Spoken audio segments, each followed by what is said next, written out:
Amici rossoneri, è il momento di scendere in campo, perché è tornato il Fanta dei milanisti. In palio ogni giornata ci sono maglie ufficiali del Milan, buoni Amazon da 100 euro e, tra i premi finali, iPhone 16, MacBook Pro 14 pollici e molto altro. 270 crediti per la rosa, mercato sempre aperto, ma soprattutto solo milanisti. Sfida gli speaker di Radio Rossonera e gli altri ascoltatori. L'iscrizione costa solo 19,99 € per tutta la stagione. Vai su fantalgoritmo.it/Radio Rossonera e affrettati, perché in caso di spareggio vince chi si è iscritto prima.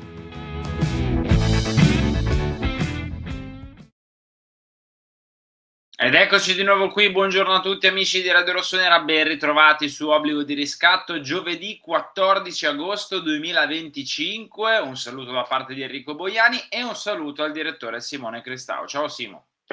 Ciao a tutti.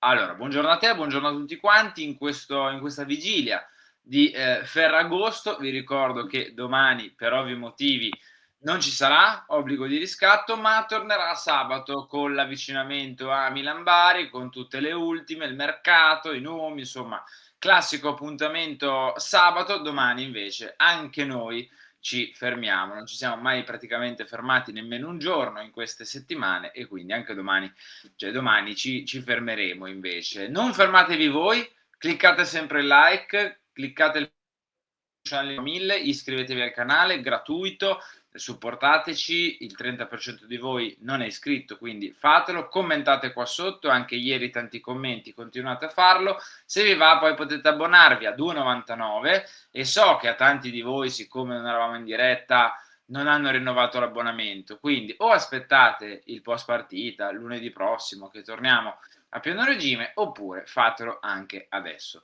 Bando alle ciance, Simo, partiamo con quella che è stata la giornata di ieri, perché poi dopo Obbligo di Riscatto di ieri sono successe un pochino di cose, andiamo con ordine, quindi l'ufficialità di Conny De Winter che è arrivato ieri, insomma ha fatto le visite mediche, ieri la firma, prime immagini, le foto di rito, il comunicato ufficiale vero e proprio, maglia numero 5 e insomma nei prossimi giorni ci sarà poi la classica stampa di presentazione, ricordandovi anche che oggi c'è quella di Yashari.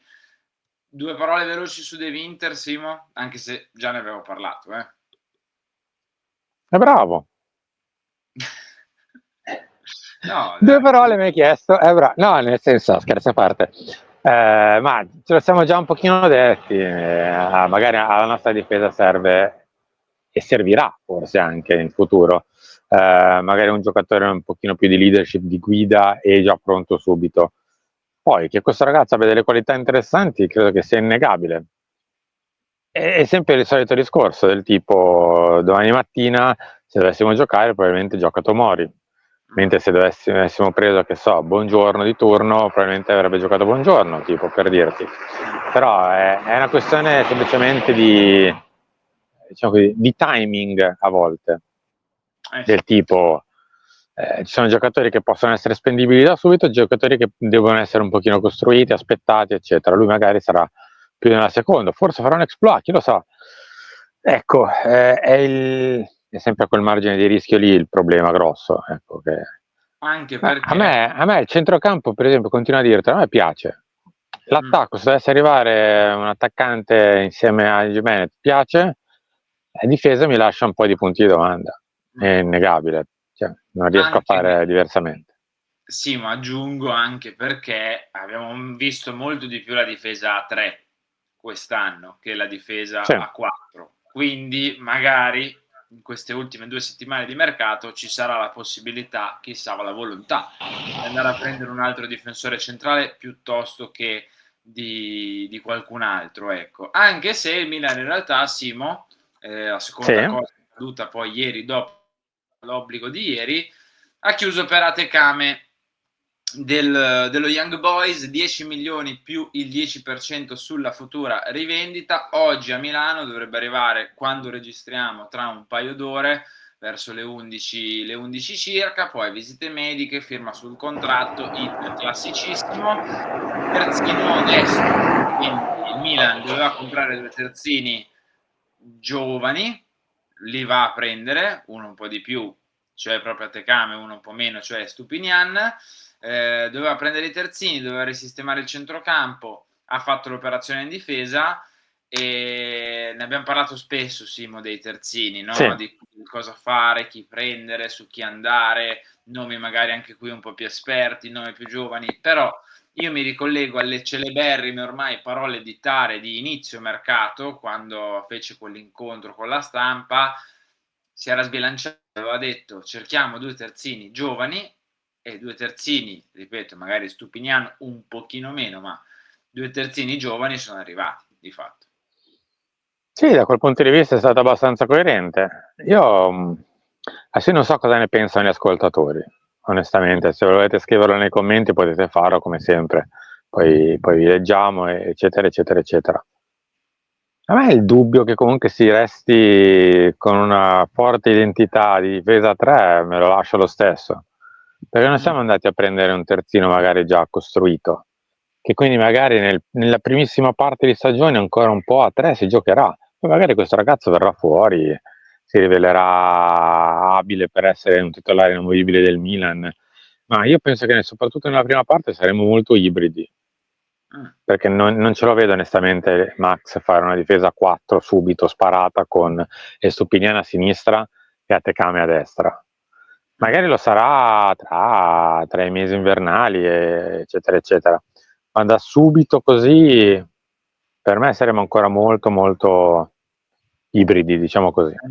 Anche perché Sì. Atekame, tra l'altro, è un ragazzo che sì, ha fatto tanto il terzino, sì, ha gamba anche per essere un terzino magari più di spinta, perché comunque è un atleta interessante, ma è forse più difensivo che offensivo come caratteristiche, no? Quindi chissà, magari vederlo come braccetto, magari in certe situazioni con lui largo nei 5, 6 un pochino più, no? Coperto Più e coperto. lascia aperto a tante opzioni. Ecco, l'acquisto di Atekame è ovvio che quell'idea di fare il 4-3-3 la puoi già fare, ecco, molto più rispetto a tante stagioni passate in cui noi speravamo, no? Di giocare a 3, speravamo che si andasse col famoso 4-3-3 e poi per un motivo o per un altro non si era mai fatto. No, questo no, vedremo nel prossimo futuro cosa succederà, ma Henry, io so, se non mi porti Rasmus io non gioco l'anno prossimo, quindi. Ecco, adesso ci arriviamo a Rasmus, adesso ci arriviamo. A proposito di difesa 3, però prima dobbiamo fare un piccolo passaggio su quella che è di fatto la probabile ad oggi formazione di Milan Bari, eccola qua, riportata da Gazzetta dello Sport. Magnani in porta, appunto difesa 3 con Tomori, Pavlovic e Gabbia al centro, Salmacher, Loftus-Cheek, Ricci e Fofana con Estupinian largo a sinistra, davanti coppia d'attacco diciamo che riporta un po' alle prime amichevoli di precampionato, ovvero Pulisic-Leao, quindi fuori Modric per ovvi motivi, è arrivato decisamente tardi rispetto agli altri, quindi magari avrà bisogno di tempo, fuori Yashari per la prima stagionale, ma anche lui ha saltato un po' di allenamenti di preparazione col Bruges, Santiago idem, quindi giocano quelli che proprio c'erano al raduno, di fatto sono già pronti, sono già un pochino più rodati, parlo dal punto di vista della preparazione, e dietro si continua con i 3. Ma ci sta, diciamo, per me a Max questa cosa qui piace molto, però magari mi sbaglio io. Ma questa sorta di 3-5-2 con 2 davanti molto mobili, capaci di aggredire lo spazio, quindi poi con Salmacher, Loftus-Cheek e Stupinian dietro che si inseriscono, a me gli piace molto. Poi va bene, si parla anche di necessità virtù perché in mezzo non sta bene, no, scherzi a parte. Credo che sia la formazione migliore proprio gambe parlando, perché alla fine l'unico che non era presente era Stupinian, ma Stupinian comunque lavora al Brighton, l'ha fatto, le sue amichevoli le aveva fatte, quindi è più o meno al pari degli altri. Quelli che non giocheranno o che non sono nei titolari è perché hanno saltato parte del precampionato, però ci sta. Arriviamo Dai, al piatto forte. basta Sì. avanti per il Bari, dai, su. Sì, dai, speriamo, più che altro, non vorrei partire male. Eh. Arriviamo al piatto forte, dai, che ti vedo che Dai, fremi. dai, Rasmus, dai, Rasmus. Rasmus Højlund, che anche secondo quello che riporta Fabrizio Romano, sempre ieri, sta aprendo una fessurina. Una fessurina. Bravo. Apri, che abbiamo Una bisogno. fessurina sembra aperta, vanno avanti, diciamo, le chiacchiere, le discussioni dal punto di vista del giocatore, per il progetto, sembra che stia aprendo. E con lo United si parla di 6 milioni di prestito oneroso, 45 milioni di diritto di riscatto e stipendio pagato dal Milan, ovviamente. Vabbè, 4 milioni ce la possiamo fare, dai. Esatto. A quanto pare adesso è lui, Simo, il nome caldissimo per l'attacco del Milan, quello che dovrà giocarsi il posto di fatto con Santiago Jimenez. E se nei giorni scorsi vi abbiamo detto l'ostacolo era il fatto che Højlund volesse lottare ad ogni costo per restare allo United, non aprendo a nessuna squadra al di là del Manchester United, sembra a quanto pare che il ragazzo stia pian piano capendo che non ce n'è di rimanere lì, più che altro che lo United non lo vuole, cioè che lo United ha fatto tanti acquisti, è andato su altre piste, ha preso anche Zirkzee lo scorso anno, ce lo ricordiamo molto bene, quindi Højlund non rientra nei piani dello United della prossima stagione e quindi sta iniziando a dire, a capire, sì dai, iniziamo a guardarci intorno, iniziamo a capire cosa c'è, Milan potrebbe essere interessante e già rispetto a 24-48 ore fa è uno step in avanti, direi. No, assolutamente sì. Siamo quantomeno in una trattativa adesso, ecco. Se prima dovevamo aspettare un'apertura del ragazzo, che tanto è inutile stare a trattare col Manchester se poi il ragazzo ti dice sempre no. Adesso il ragazzo dice dice mezzo sì, volendo capire cosa si può fare. Poi io capisco che, io te lo dico anche un pochino fuori dai denti, lo United, al di là del fatto che abbia fatto dei disastri inenarrabili nelle ultime stagioni, è pur sempre lo United che gioca in Premier League, con la visibilità dello United, con lo step di carriera che comunque fai andando allo United, e che in questo momento, anche se ha fatto dei disastri da un punto di vista di un calciatore esterno o anche estero, diciamo così, è un po' più su del Milan. Adesso mi fa male atroce a dirlo, ma se deve essere realista un po' è così. Poi, e quindi capisco che magari un giocatore che fa quel passaggio lì poi dice caspita, forse invece che fare un passo avanti faccio o quantomeno sto fermo, ecco. E mi costa veramente tanto perché sono tifoso pure del Milan, ma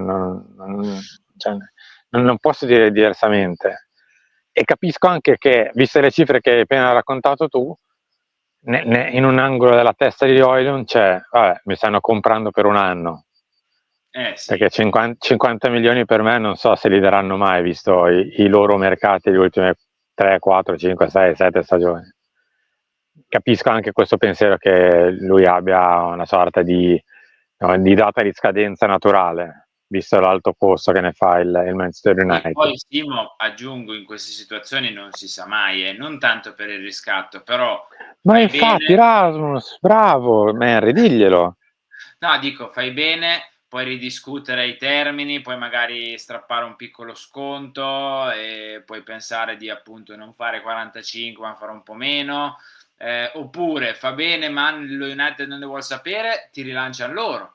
Magari se tu fai 30 gol in Serie A col Milan, dicono aspetta che allora questo è buono, usiamolo noi, oppure ti cedono magari un'altra big in altri campionati, quindi cioè, io non mi fascerei, fossi in lui dico, non mi fascerei la testa prima del tempo, cioè penserei a giocare eventualmente e far bene, cioè poi vai comunque in Serie A, non stai andando nella Lega greca, cosa che tra l'altro sta facendo Calabria in orbita Panathinaikos in queste ore, però dico, non è un campionato minore, stai comunque andando in Serie A e quindi Stai tornando in Serie A, sì. anche se è un anno. Guardi, io farei così, andrei da Erasmus e gli direi: Erasmus, vieni qua, fai 20-25 gol in un anno, ti combatti il posto con Santiago Jimenez, dimostri di essere il migliore, fai questi benedetti 25 gol l'anno e convinci il Milan a comprare te, vendere Jimenez l'anno prossimo a fare l'accoppiato Højlund-Camarda. Anche Erasmus, pensaci. Vabbè, vedremo se andrà così. Direttore, noi siamo in chiusura appuntamento di riscatto.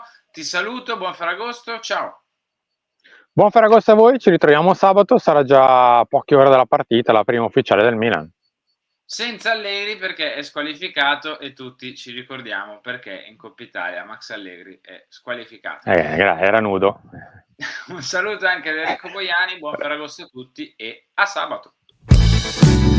Amici rossoneri, è il momento di scendere in campo, perché è tornato il Fanta dei milanisti. In palio ogni giornata ci sono maglie ufficiali del Milan, buoni Amazon da 100 euro e, tra i premi finali, iPhone 16, MacBook Pro 14 pollici e molto altro. 270 crediti per la rosa, mercato sempre aperto, ma soprattutto solo milanisti. Sfida gli speaker di Radio Rossonera e gli altri ascoltatori. L'iscrizione costa solo 19,99 € per tutta la stagione. Vai su fantalgoritmo.it/Radio Rossonera e affrettati, perché in caso di spareggio vince chi si è iscritto prima.